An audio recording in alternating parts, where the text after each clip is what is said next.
अस्सलामुअलैकुम, मैं हूं ताबिश मीर और आप देख रहे हैं खेल कर जीत। बोर्ड और खिलाड़ियों के दरमियान सेंट्रल कॉन्ट्रैक्ट का मामला तय होने के करीब पहुंच गया है।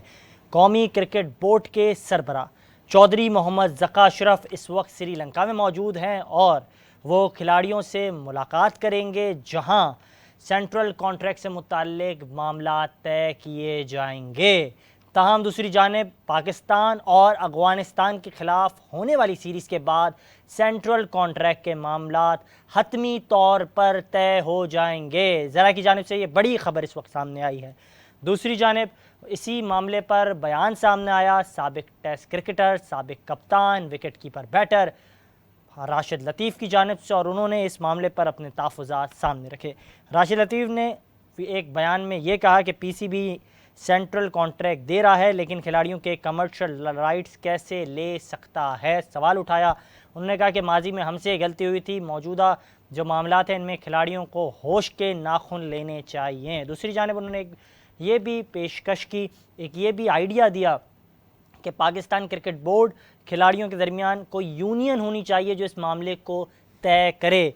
इसके अलावा प्रोग्राम में बात करते हैं ख़ास तौर पे पाकिस्तान और अफ़गानिस्तान के दरमियान 3 एक रोज़ा मैचेस की सीरीज़ का आगाज़ होगा 22 अगस्त से और सीरीज़ खेली जाएगी श्रीलंका में, जहां पाकिस्तान की टीम की क़यादत बाबर आज़म कर रहे हैं और अफ़गानिस्तान इन एक्शन दिखाई देगी पाकिस्तान के ख़िलाफ़ श्रीलंका में। और ये जो मैचेस हैं इसमें जो तमाशाई हैं उनका दाखिला मुफ्त करार दिया जा रहा है, मुफ्त दाखिला होगा। दूसरी जानिब जो कमेंट्री पैनल है उसका भी बाकायदा ऐलान कर दिया गया है और 7 रुकनी कमेंट्री पैनल है जिसके में रमीज़ राजा मौजूद होंगे। बात की जाए तो पाकिस्तान के नामवर बल्लेबाज आमिर सोहेल साबिक कप्तान वो भी मौजूद होंगे। जबकि दूसरी जानिब बयान सामने आया है और सऊद शकील की जानिब से एक अहम बयान सामने आया है और वो कहते हैं इस मामले पे कि जिस अंदाज से उन्होंने परफॉर्मेंस का मुजाहरा किया टेस्ट क्रिकेट में, वो उसी तसलसल के साथ ओडीआई क्रिकेट में भी अपनी परफॉर्मेंस का मुजाहरा करेंगे। बाबर आज़म से मुताल्लिक बयान सामने आया आकिब जावेद की जानिब से और आकिब जावेद ने कहा कि बाबर आज़म जिस तसलसल के साथ परफॉर्मेंस का मुजाहरा कर रहे हैं ऐसी परफॉर्मेंस विराट कोहली भी नहीं देता है और वो हर इनिंग में तसलसल को कायम रखते हैं, वो कंसिस्टेंसी को कायम रखते हैं। इसके अलावा बात की जाए तो इफ्तिखार अहमद की जानिब से भी बयान सामने आया, पाकिस्तान टीम के ऑलराउंडर के तौर पर खिदमत सर अंजाम दे रहे हैं, उनकी जानिब से बयान सामने। उन्होंने कहा जितने बड़े बाबर आज़म बल्लेबाज हैं उतने दिलेर कप्तान भी हैं। इसके अलावा एक और ख़बर अब सामने आ रही है, पाकिस्तान जो वर्ल्ड कप खेलने जा रहा है हिंदुस्तान में, मेगा इवेंट हिंदुस्तान में होने जा रहा है। ज़रा की जानिब से बताया जा रहा है कि तहफ़्फ़ुज़ात का इज़हार कर दिया है भारतीय पुलिस की जानिब से और हैदराबाद की पुलिस की जानिब से कहा गया है कि सिक्योरिटी के मामलात के पेश नज़र उन्होंने ये वापस से तहफ़्फ़ुज़ात रखे हैं कि एक बार फिर से जो मामलात हैं उन्हें मज़ीद बेहतर बनाया जाए, जिसके बाद अब ये जो है चीमा-गोइयाँ सामने आने लगी हैं कि पाकिस्तान और हिंदुस्तान के दरमियान जो मैच शेड्यूल था वो रीशेड्यूल हुआ। अब दीगर जो मैचेस है वापस से उनको भी देखा जाएगा और इसके बाद वापस से रीशेड्यूल होने का इम्कान ज़ाहिर किया जा रहा है। इसके अलावा एशिया कप वर्ल्ड कप से केवल भारतीय क्रिकेट टीम के नायब कप्तान की जंग छिड़ चुकी है और इस मामले को भी अब जो है वो सामने आ रहा है। वर्ल्ड कप में पाकिस्तान के 4 जो है नामवर कमेंटेटर इन एक्शन होंगे और अपनी नशिस्त संभालेंगे, जबकि हिंदुस्तान की जानिब से 11 खिलाड़ी जो हैं उनके साबका वो इस नशिस्त को संभालेंगे। दूसरी जानिब बात की जाए तो वर्ल्ड कप कौन जीतेगा, सौरव गंगोली की जानिब से एक अहम बयान सामने आया और उन्होंने इस हवाले से जो है पेशन गोई कर ली। उन्होंने कहा कि भारत जो है उसको होम एडवांटेज है, लेकिन दूसरी जानिब पाकिस्तान, ऑस्ट्रेलिया, इंग्लैंड, न्यूजीलैंड और साउथ अफ्रीका का भी उन्होंने जिक्र किया।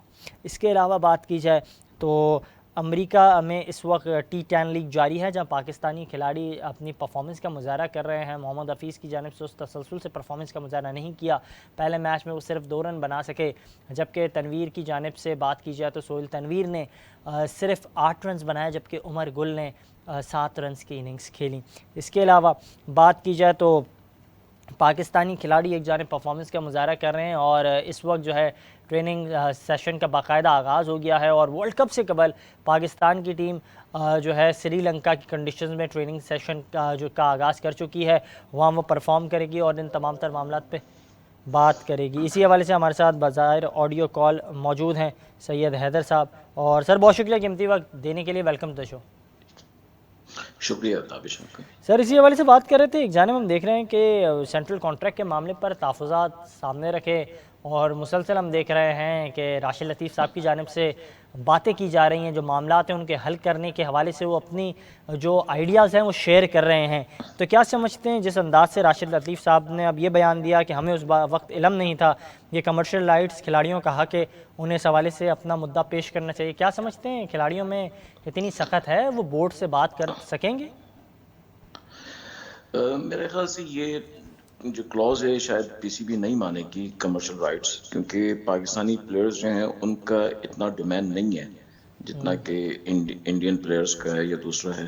लेकिन जितनी पब्लिसिटी और जितना सोशल मीडिया पे अपनी जो है वीडियोस वगैरह पोस्ट करते हैं वो पीसीबी है। हुँ। हमने नहीं देखा कि इंग्लैंड क्रिकेट बोर्ड या ऑस्ट्रेलियन क्रिकेट बोर्ड या इंडियन क्रिकेट बोर्ड ऐसा काम करता हो। तो जाहिर है जब पीसीबी उसके जरिए पैसे बना रहा है तो प्लेयर्स भी ये सोचते होंगे कि इस पैसे में हमें हिस्सा मिलना चाहिए। लेकिन ऐसी कोई रिवायत नहीं है किसी और बोर्ड की, कोई ऐसी उनकी कोई ना तो उनके सेंट्रल कॉन्ट्रैक्ट में ऐसी चीज़ है कि आपको कमर्शियल राइट्स में से पैसे दिए जाएंगे।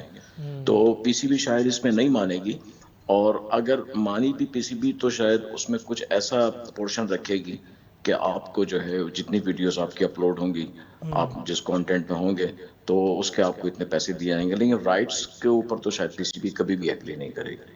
अच्छा, इस हवाले से भी आपकी मैं राय जानना चाहूँगा। पाकिस्तान और अफ़गानिस्तान के दरमियान मुकाबला खेला जाएगा श्रीलंका में और पाकिस्तान की टीम की क़यादत बाबर आज़म कर रहे हैं। क्या समझते हैं क्या प्ले 11 होना चाहिए, प्लेइंग 11 पाकिस्तान का? पाकिस्तान को उसी प्लेइंग 11 के साथ जाना चाहिए जो वो एशिया कप में जाना चाहते हैं। लेकिन उसके साथ साथ एक ही अच्छा चांस था कि अफगानिस्तान के खिलाफ आप अपने प्राइम प्लेयर्स के बजाय कुछ बेंच प्लेयर्स को उसमें आजमाएं।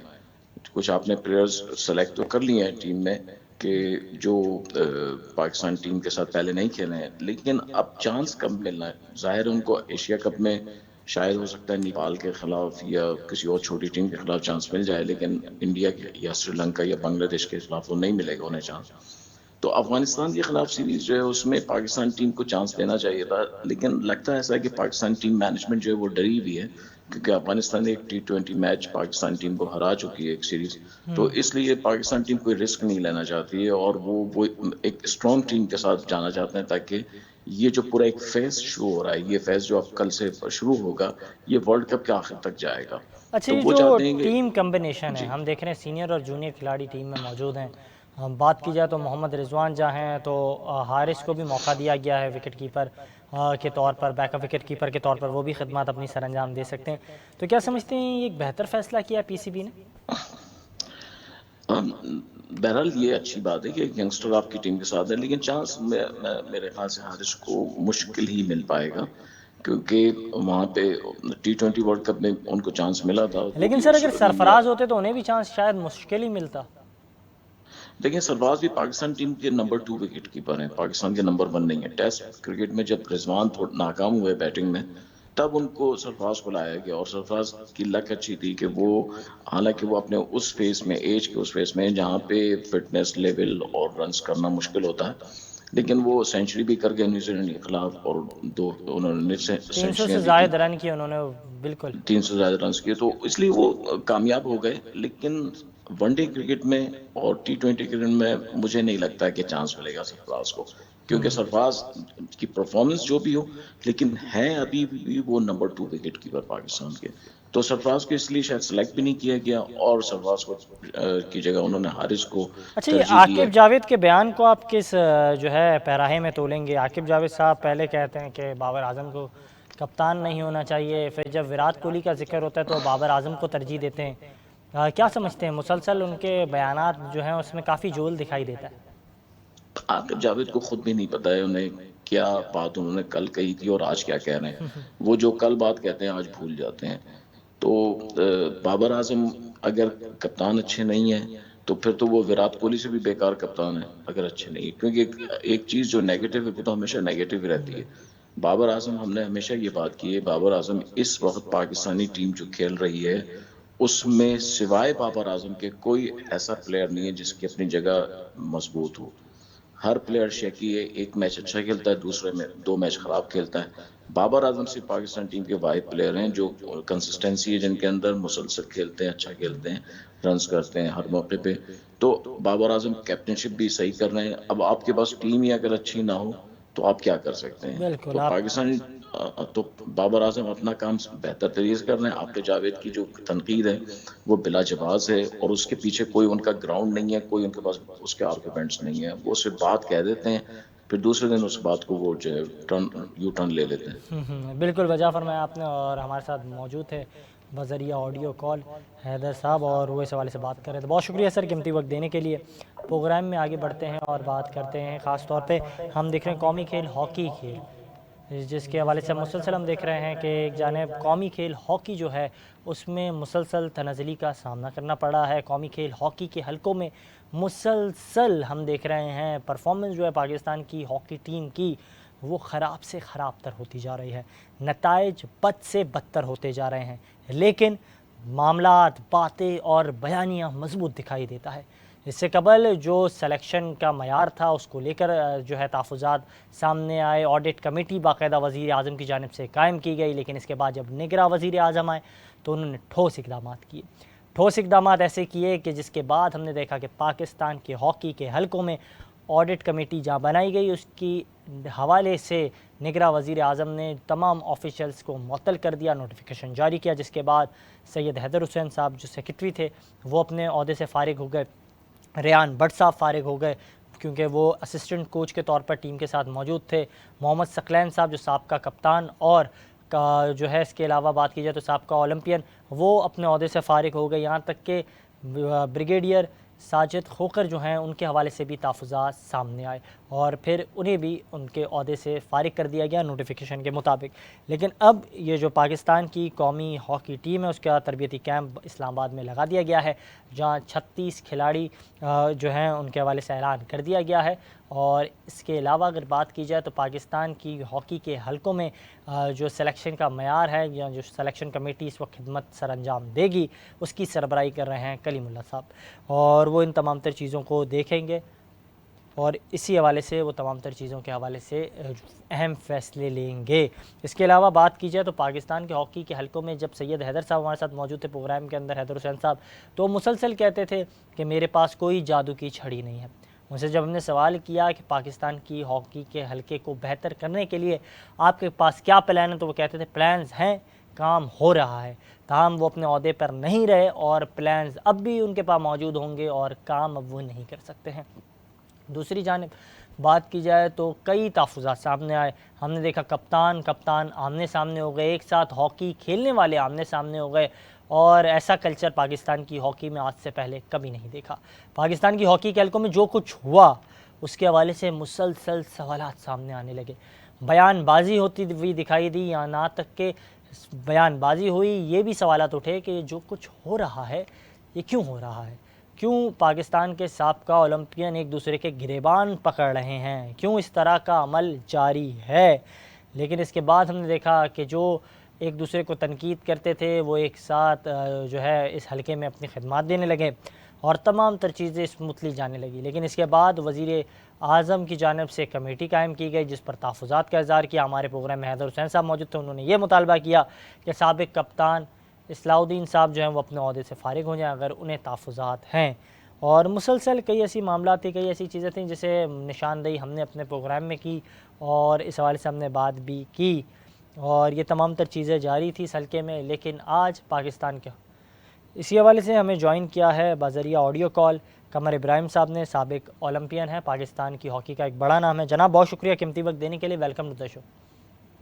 थैंक यू सर, इसी हवाले से बात कर रहे थे पाकिस्तान की हॉकी के हवाले से। साबका जितने भी इवेंट्स हम देखें अगर उन पर नज़र दोहराते हैं तो पहले हमारी जो पोजीशन थी वो हमने देखा वो काफ़ी मुतासर हुई। हम जिस रैंकिंग पर खेल रहे थे हॉकी 16 से अब 17वें नंबर पर आ गए हैं। पाकिस्तान की हॉकी का मयार जो है वो मुसलसल तनज़ली का सामना कर रहा है। ये कई तहफ़्फ़ुज़ात हैं, कई सवालात हैं जो सामने आते हैं, लेकिन एक अहम सवाल ये सामने आता है, ज़िम्मेदार सर कौन है, किसकी वजह से ये हॉकी का हल्का मुसलसल तनज़ली का सामना कर रहा है? देखिए ताबिश, ये जो आपने सबसे इम्पोर्टेंट जो सवाल किया है कि जिम्मेदार कौन है, जिम्मेदार तो उसका कस्टोडियन ही होता है, जो कि पाकिस्तान हॉकी फेडरेशन है। पाकिस्तान हॉकी फेडरेशन ने इतने बड़े बड़े ब्लंडर्स किए हैं इस वक्त के आप जिसकी वजह से पाकिस्तान को हॉकी में ये दिन देखना पड़ रहा है। जैसे ही आपकी टीम संभलने लगती है, आपके लड़के को संभालने लगते हैं, तो आपके पास या तो फंड्स की शॉर्टेज होती है या आप उनको कवर नहीं कर पाते हैं। वो बच्चे आपको छोड़ के चले जाते हैं बाहर लीग खेलने के लिए, बजाय इसके कि आप बड़े बन के अपनी गलती मानते हुए उनको मना के दोबारा ले आए कि भाई क्यों तो पाकिस्तान की हॉकी अब संभल रही है तो चले संभाल लें। बजाय कि ये करके उन्होंने और गुस्सा दिखाया उनको और उनको पनिशमेंट ताने दिए। एक तो आप उनको उनके अलाउंसेस नहीं दे रहे हैं और उसके बाद आप उनको ये बोल रहे हैं कि जी कि हम आपको और पनिश करेंगे, तो वो लड़के तो छोड़ेंगे जाएंगे ही आपको, क्योंकि वो लड़कों ने आगे अपने घर भी चलाने सारा कुछ है, आप कुछ दे नहीं रहे उनको। तो आपके पास जो टीम बन रही थी, अच्छा सेटअप बन रहा था, वो फिर टूट गई। फिर आप टीम बनाने जा रहे हैं, फिर आपने जो अपने सियासी भर्तियां करनी थी जितनी, वो इस टीम में इतनी ज्यादा की है। तो आप अगर ऐसे सिचुएशन में होंगे तो आपकी पोजीशन यही होगी कि आप एशियन चैंपियंस ट्रॉफी में 6 टीमों में 5वें नंबर पर आएंगे। तो आप चाइना जैसी टीम, आप जापान जैसी टीम, आप रशिया, कोरिया, वो टीम है जिनको हम किसी खाते में नहीं लाते थे, अब आप उनसे मैच खेलने जाते हैं तो आपका दिल घबरा रहा होता है और आप डरे हुए होते हैं। बिल्कुल, आपने अहम निशानदेही की। आपने जैसे ही इस तमाम तर मामले पर गुफ्तगू की, जिस तरह से आपने अपने लफ्ज़ों को लफ्ज़ों से जोड़ा, मैं आपसे ये जानना चाहूँगा, आपने ये भी जिक्र किया कि सियासी भर्तियाँ भी भारी पैमाने पर हुई, तो क्या समझते हैं ये भी एक तासुर सामने आ रहा था? शहनाज शेख साहब जो हैं उनकी भर्ती सियासी तौर पर हुई है, वो ऑडिट कमेटी की जो है मेंबर थे, लेकिन बाद में हमने देखा वो हेड कोच बन गए, वो हिंदुस्तान नहीं जा पाए। फिर मुसलसल ये भी मामला सामने आने लगे कि रेहान भट्ट और शहनाज साहब की केमिस्ट्री बनती नहीं है, ये दोनों एक पेज पर कैसे काम करेंगे? एक्चुअली सबसे इम्पोर्टेंट चीज ये कि आई डोंट नो, मैं नहीं जानता, हमारे बड़े हैं हमारे सीनियर है बहुत शहनाज भाई, शहनाज भाई ने ये असाइनमेंट ले कैसे लिया और ये पोजीशन पे काम करने के लिए वो राजी कैसे हो गया, ये बिल्कुल समझ से बालातर बात है। और जो इल्जामात उनके ऊपर लगे, जो कि पाकिस्तान हॉकी फेडरेशन से हमारे पुराने प्लेयर ने, उन्होंने भी इनके ऊपर इल्जामात लगाए, उसके बाद भी अगर ये इनके साथ सड़क पे काम करने जाए तो मुझे ये नहीं मालूम, मैं नहीं समझ सकता कौन सी ऐसी मजबूरी है इनकी कि जिसकी वजह से वो ये राजी हो गया। दूसरा, आपने ये जो बात की सबके जो नाम लिए हैं, यही प्रॉब्लम पाकिस्तान हॉकी फेडरेशन की है, जो कि मैं बहुत अरसे से इन लोगों को एड्रेस कर चुका हूँ, मगर कभी भी इन्होंने इसमें तवज्जो नहीं दी कि जो भी आप हेड कोच बनाते हैं, मैनेजर हेड कोच बनाते हैं, आप उस आदमी से उसकी मर्जी की टीम पूछें, बजाय इसके कि आप उस आदमी के साथ अपनी मर्जी से 4 कोच भेजें जिनके साथ उसकी ज़हनी हम आहंगी ही नहीं है। जब आपका जहन एक कोचेस का ही आपको नहीं मिलता, मैनेजमेंट का नहीं मिलता, तो आप प्लेयर्स को क्या डिलीवर करेंगे? This is the most important point. अच्छा, जो आपके साथ कमर साहब, फिर आप उनसे सवाल कर सकते हैं कि भाई आपकी मर्जी की मैनेजमेंट हमने दी है, अब जो रिजल्ट नहीं आ रहा है तो अब आप क्या कहेंगे? तो आप उनसे पूछ सकते हैं, उनसे क्वेश्चन भी कर सकते हैं। बिल्कुल, आपने बेहतरीन अंदाज से निशानदेही की कि आप अगर उन्हें भरपूर मौका देंगे, इसके बाद आप सवाल करने का हक रखते हैं, सवाल करना आपका हक है। लेकिन इस हवाले से मैं जानना चाहूँगा, जिस अंदाज से आपने बात की, जिस अंदाज से आप तमाम तर चीज़ों को डिस्क्राइब कर रहे हैं, क्या आप समझते हैं जो इल्ज़ामात का सामना करना पड़ रहा था, दूर दूर तक ये इल्म में ही नहीं था, वहमो गुमान में ही नहीं था कि रेहान भट्ट को हम असिस्टेंट कोच देखेंगे, मोहम्मद सकलैन रेहान भट्ट की टीम में होंगे, ये तमाम तर चीज़ें होंगी? बाकायदा ये कहा जाता था, हॉकी फेडरेशन की जानिब से ये तहफ़्फ़ुज़ात थे कि इनका जो मिजाज है उसको लेकर पाकिस्तान हॉकी फेडरेशन नहीं चाहती थी कि इनसे खिदमात ली जाए, लेकिन ऐसी क्या मजबूरी आई कि जिसके बाद इनकी खिदमात लेनी पड़ी?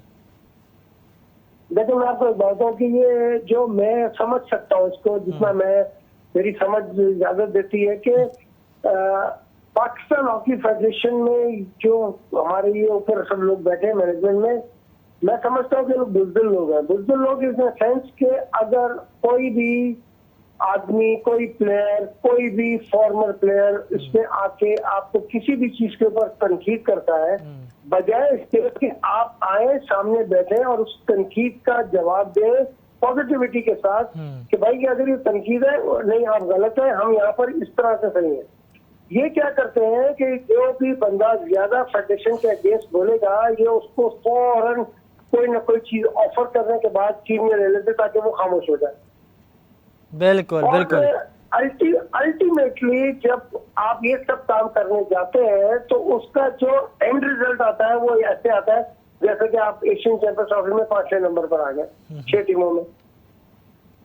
बिल्कुल बिल्कुल वजह फरमाया। बहुत शुक्रिया सर, आपने कीमती वक्त दिया और इस मामले पर बात कर रहे थे कि हमें अपनी गलतियों से सीखना चाहिए और हम मुसलसल अपनी गलतियों से सीखने के बजाय गलतियां करते जा रहे हैं, गलतियों को नज़रअंदाज करते जा रहे हैं, जो एक अहम सवाल है। पाकिस्तान की हॉकी बेहतर कब होगी, ये सवाल सामने आता है, लेकिन ये सवाल करना भूल जाते हैं कि कौन ज़िम्मेदार है इन तमाम तर तनज़ली का, कौन ज़िम्मेदार है इस तमाम तर हॉकी के ज़वाल का, कौन ज़िम्मेदार है जो ये बातें करता है कि हम बेहतर सिमत में काम कर रहे हैं, लेकिन जब उनका वक्त पूरा हो जाता है तो वो कहते हैं कि हमारे पास कोई जादू की छड़ी नहीं है और कोई चीज़ बिल्कुल मिनटों में बेहतर नहीं हो सकती है। पाकिस्तान हॉकी फेडरेशन के अंदर जो मसाइल हैं उसे हल करने के लिए एडमिनिस्ट्रेटिंग लेवल पर तमाम तर चीज़ें होनी चाहिए और यकीनी तौर पर इन तमाम तर चीज़ों को हल होना चाहिए, एक बेहतर सतह पर काम होना चाहिए, एक बेहतर सिमत में काम होना चाहिए। ये सब कुछ कहना था। कमर इब्राहिम साहब हमारे साथ मौजूद थे और वो अपने ख़यालात का इज़हार कर रहे थे। उनका यही कहना था कि ऐसा लगता है और ये तासुर सामने आ रहा है कि जो कोई फेडरेशन के ख़िलाफ़ बोलता है उसके हवाले से फेडरेशन कुछ सोच लेती है और उसको कोई ना कोई ओहदा देकर उसे खामोश कर देती है। और यही मामला है, ये एक अहम सवाल है जो उठाया आज के प्रोग्राम में कमर इब्राहिम साहब ने, और उन्होंने यही कहा कि मुसलसल ऐसा लग रहा है कि पाकिस्तान हॉकी फेडरेशन अपना जो रवैया पेश कर रही है वो बुज़दिलाना रवैया है और वो इस रवैये को तब्दील करने के बजाय मज़ीद बुज़दिलाना रवैये के साथ चीज़ों को डील कर रही है। इसी हवाले से हमें ज्वाइन किया है पाकिस्तान हॉकी के साबिक़ कप्तान और मारूफ खिलाड़ी मोहम्मद सकलैन साहब ने। सर बहुत शुक्रिया कीमती वक्त देने के लिए, वेलकम टू द शो। जी वालेकुम सर इसी हवाले से बात कर रहे थे, कमर इब्राहिम साहब आपसे कुछ देर पहले मेरे प्रोग्राम में मौजूद थे। उन्होंने कहा कि ऐसा लगता है कि जिस अंदाज से पहले आप लोगों की खिदमात ली गई, फिर आपको फ़ारिग कर दिया गया, आप हों रेहान भट्ट साहब हों, तो बोला ऐसा लगता है कि पहले किसी दबाव में नज़र आई फेडरेशन और इसके बाद आप लोगों को जो है ड्यूटी दे दी गई, आप लोगों को असाइनमेंट दिया और इसके बाद असाइनमेंट से फ़ारिग कर दिया क्योंकि नोटिफिकेशन जारी हो गया। तो क्या समझते हैं आप लोगों के इस मामले पर क्या तहफ़्फ़ुज़ात हैं? देखिए, मैं ये समझता हूँ कि हर एक बंदे की अपनी अपनी राय है। देखिए, हम सबको जो है ना, मैं समझता हूँ कि हम जो सबसे जो जरूरी चीज है ना, ये इस चीज से भी ज्यादा अहम चीज जरूरी है कि हम सब लोगों को एक पेज पे आना पड़ेगा, चाहे वो हुकूमत हो, चाहे वो फेडरेशन हो या हमारे जितने भी पुराने ओलंपियंस हो। ठीक है, एक सिस्टम नहीं है ना, आपके सिस्टम के बगैर काम हो रहा है सारा कुछ। एक्चुअली जो है, मैं आपको छोटी सी यहाँ पे चीज मेंशन करना चाहूंगा। अभी मैं भारत में था जब टीम के साथ, तो हमारे दिलीप टर्की जो है वो इंडिया टीम के जो है वो प्रेसिडेंट बने हैं हॉकी के। वो जो है उन्होंने मुझे जो फंड गिराने शुरू किए कि सेंट्रल गवर्नमेंट और तमिलनाडु गवर्नमेंट और उड़ीसा गवर्नमेंट, वो यकीन करें 4 अरब रुपया इस्तेमाल कर रहे हैं हॉकी में एक साल में, वुमेन्स और मेंस के ऊपर। और हम लोग जो है वो 8 महीने से पाकिस्तान टीम ने कोई ट्रेनिंग कैंप नहीं लगा हुआ था, कोई हॉकी का इंटरनेशनल मैच नहीं चला। इंडिया की टीम जो है वो सीधा स्पेन से 4 नेशन टूर्नामेंट खेल के जो है वो वहाँ पे चेन्नई में आई है, वहाँ पे वो टूर्नामेंट खेल के फिर सीधा फिर यूरोप में चली गई है वो प्रो लीग के मैचेस खेलने। तो आप देखें हमारा जो है असल जो चीज है, ये चीज जो नंबर ऑफ प्ले जो है ना, किसी को भी लगा दें, आप मुझे लगा दें, कमर भाई को लगा दें, उसके बाद जो है अच्छे अली को लगा दें, आप ख्वाजा मोहम्मद जुनैद को लगा दें, किसी ख्वाजा साहब को, किसी को भी लगा दें आप। इस तरह जो है वो, इस तरह जो आपको रिजल्ट कोई भी नहीं दे सकता जब तक हॉकी में शदीद फंडिंग नहीं होगी। कम से कम 2 अरब रुपया चाहिए पाकिस्तान को हल्का सा जो है ना वो स्टार्ट लेने में।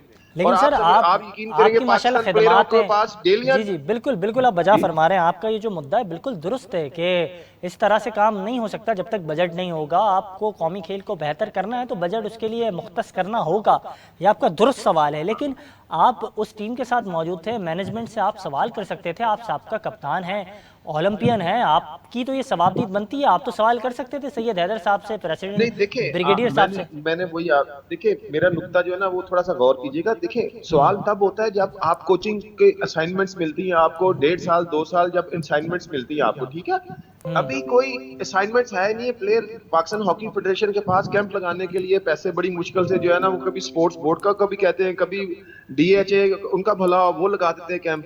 कोई भी जो है ना इंटायर स्पॉन्सर है। देखिए ये सिर्फ एडजस्टमेंट है। पाकिस्तान हॉकी टीम जो है ना, पाकिस्तान हॉकी फेडरेशन दुनिया का सबसे बड़ी फेडरेशन थी, आज जो है वो पाकिस्तान सिर्फ एडजस्टमेंट होकर रह गई है। कोई भी कोच आता है, कोई भी लोग आते हैं फेडरेशन, वो सिर्फ एडजस्टमेंट कर रहे हैं उधर से। हम लोग भी आए हैं 1 महीने के लिए, हमने कोचिंग तो नहीं कर अच्छा सकते सर, हम 1 मुझे महीने काइंडली में, ये बताएंगे आप, एडजस्टमेंट की है, हमने ये एडजस्टमेंट जरूर की। बिल्कुल आप बजा फरमा रहे हैं, लेकिन आपने बिल्कुल ठीक कहा कि जिस अंदाज से चीज़ों को तरतीब दी गई, ये तरतीब देना मुनासिब नहीं है, आपको प्लान्स के साथ मैदान में उतरना होगा। लेकिन एक अहम सवाल ये सामने आता है, मुसलसल एक ये तासुर सामने आ रहा था कि रेहान भट्ट साहब और शहनाज शेख साहब की केमिस्ट्री नहीं बनती है, ये एक साथ काम नहीं कर सकते हैं। क्या समझते हैं, आप लोगों ने साथ काम किया, ऐसा कुछ था, या यहाँ तक कि जो तासुर था ये सिर्फ अफवाहों की हद तक ही हम इसे समझें? नहीं देखिए, मैं नहीं समझता। वो शहनाज शेख साहब जो है, देखें वो इस वक्त हॉकी के सबसे जो है वो सीनियर तरीन लोगों में शुमार हो रहे जी। हैं, और उन्होंने कभी भी जो है ना सेक्रेटरी बनने की कोशिश की है, ना फेडरेशन का जो है ना वो सदर बनने की कोशिश की है। उनको शौक है हॉकी की कोचिंग का, और इसमें जो है ना, इसमें लोग अगर 2 राय रखते हैं तो उनकी राय गलत होगी। देखिए वो जब हम छोटे थे, जब हम नए नए टीम में आए, उन्होंने जितने प्लेयर जो है वो प्रोड्यूस किए हैं ना पाकिस्तान में, कम ही किसी ने प्रोड्यूस किए हैं। ये भी चीज सामने मद्देनजर रखनी चाहिए। अगर उनको शौक है हॉकी का तो आए, वो करें, आपने शौक पूरा सर, करें। हाँ, इसका ये मतलब हुआ, हर एक सर का जो इसका है ये ना मतलब हुआ, अपनी पसंद जी है। जी सकलैन साहब, इसका ये अपनी- मतलब हुआ जो बयान फिर माजी में नासिर अली साहब ने दिया, वो बयान दुरुस्त नहीं था, क्योंकि जिस अंदाज से उन्होंने निशानदेही की साबका 3 कप्तानों के हवाले से, तो उन्होंने बयान जो दिया फिर वो बयान गलत था। देखिए मैं वही कह रहा हूँ ना, हॉकी हमारी ऐसे थोड़ी तबाह हुई है। हमने बड़ों की इज्जत करना छोड़ दी, छोटों से प्यार करना छोड़ दिया। हमने लोगों ने जो है ना अपनी अच्छा जाति सर, जो है ना एक अना का मसला। ट्वीट काफ़ी वायरल था, मुझे काइंडली इस हवाले से आपकी रहनुमाई चाहिए होगी कि अदनान जाकिर साहब की जानिब से एक ट्वीट मंजरनामे पर आया। उन्होंने ट्वीट किया, उन्होंने कहा कि एहतराम करते हैं हम मोहम्मद सकलैन भाई का, और उन्होंने जिस अंदाज से पाकिस्तान हॉकी में अपनी खिदमत सर अंजाम दी, इसमें कोई दो राय नहीं, वो बहुत बड़े खिलाड़ी हैं। लेकिन एक स्टोरी सामने आई, वो ये सामने आई कि आपकी और टीम मैनेजर के दरमियान जो है कलामी हुई, और प्रोटीन ट्यूब्स के लेकर ये मामला सामने आया। तो सर उस हवाले से उन्होंने मुतालबा भी किया उस वक्त की फेडरेशन से, जो बहरहाल अब तो है नहीं, तो उन्होंने कहा कि इस पर एक्शन लेना चाहिए। माजी में भी एटीट्यूड के वजह से हमने मोहम्मद सकलैन भाई को जो है काफ़ी चीज़ों को देखकर नज़रअंदाज किया था, अब नज़रअंदाज नहीं होना चाहिए। क्या समझते हैं इस पर?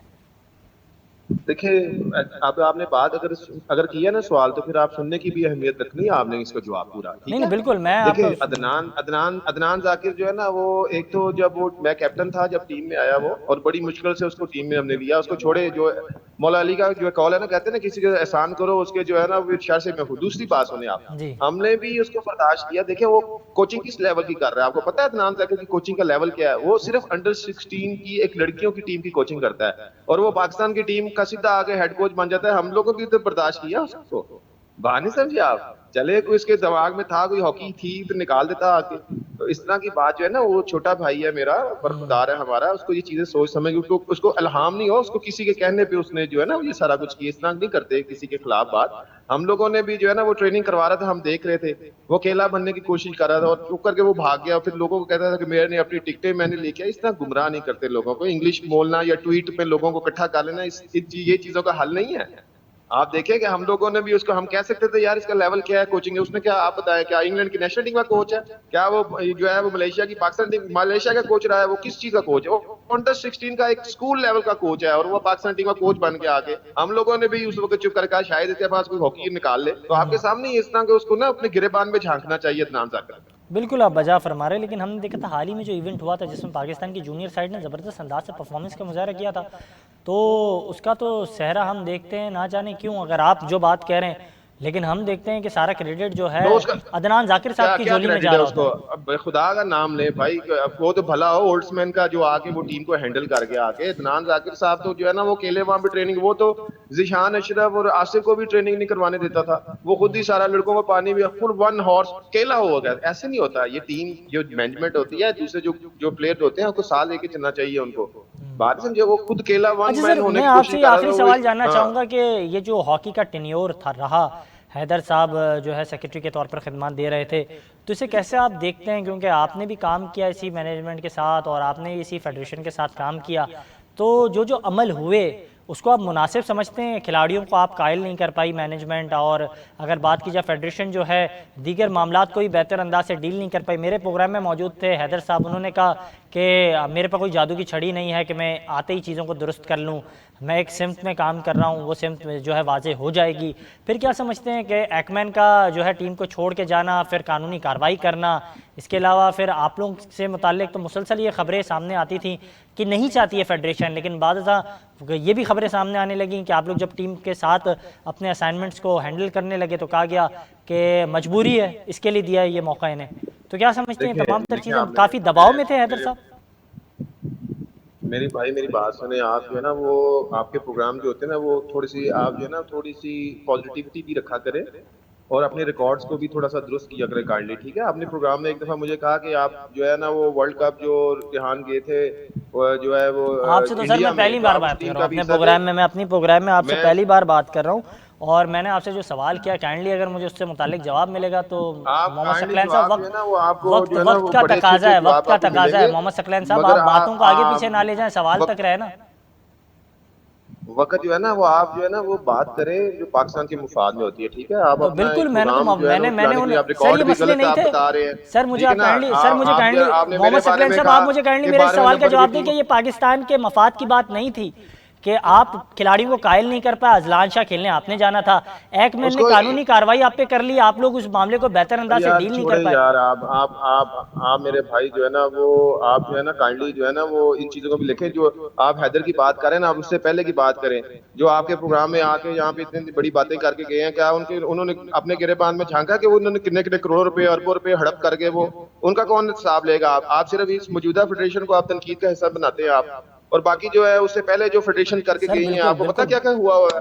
70-70 लाख रुपए की हॉकियां जो है उनका नामो निशान नहीं है, लोग छोटी गाड़ी में है प्राडो में होके गए हैं वापस, उसके अलावा जो है करोड़ों रुपए का हिसाब कोई नहीं है। तो आप काइंडली जब बात करनी है तो पूरी टोटल बात किया करें। जब सर ये तो काम मेरा काम तो सवाल करना है ना, मैं तहकीकात तो नहीं करूंगा।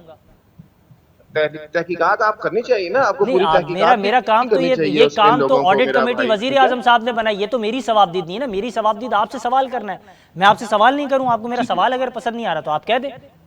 नहीं मेरा आपके सवाल सारे बड़े अच्छे हैं मेरे भाई, आप बड़े अच्छे सवाल कर रहे हैं, सारे बड़े जो है ना तनकीदी सवाल बहुत जबरदस्त करते हैं, और आपके मैं प्रोग्राम बड़े शौक से देखता हूँ, बड़े फैन हूँ आपका। मिर्जा इकबाल के बाद अगर किसी ने प्रोग्राम अच्छे किए हैं तो आपने किए हैं, मैं आपकी नवाजिश आप अगर तारीफ कर रहे हैं।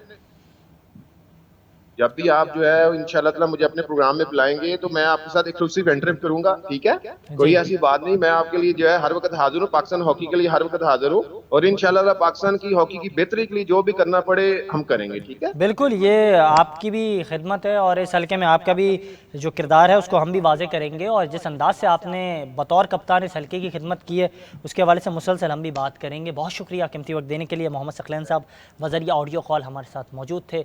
ये था आज का प्रोग्राम, इजाज़त दीजिएगा, अल्लाह हाफ़िज़।